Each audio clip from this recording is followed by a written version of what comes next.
Ja, vielen Dank, Gäste.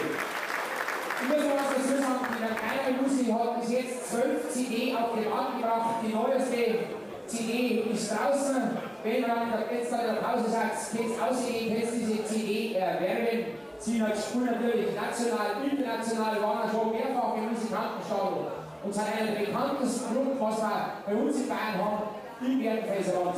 Jetzt übergebe ich das Mikrofon an unseren Hannes, weil der dreht schon wieder drauf. Hannes, bitteschön. Du brauchst aber keine Angst haben, heute sage ich nichts gegen dich. Meine Damen und Herren, wir sind ganz nachdenklich, weil da braucht schon im Nachspielen lauter Weltmeister. Wir haben überlegt, was können wir machen. Jetzt haben wir, dass wir auch nicht Weltmeister haben, jetzt haben wir einen Hans Schakernterland, Zierhalt gekauft, bringt auch nichts.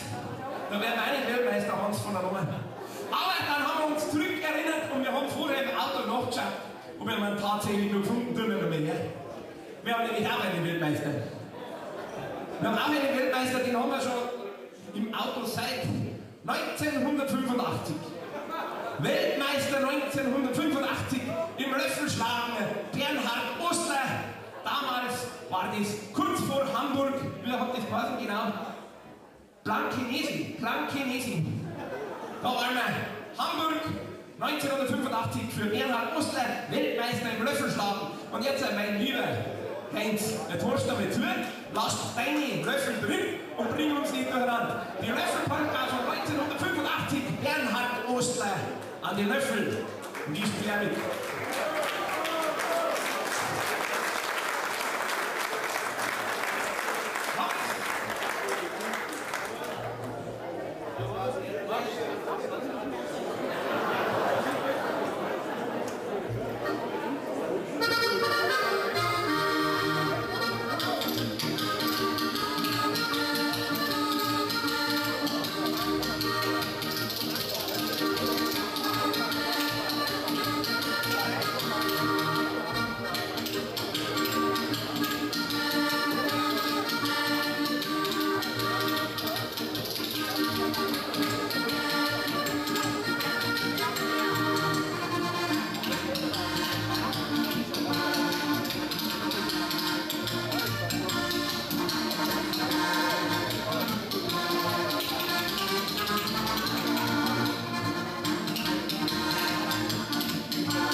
Wir müssen schon ein bisschen auf die Gesundheit von Bernhard schauen. Obwohl wir uns auf unsere Gesundheit schauen gar nicht.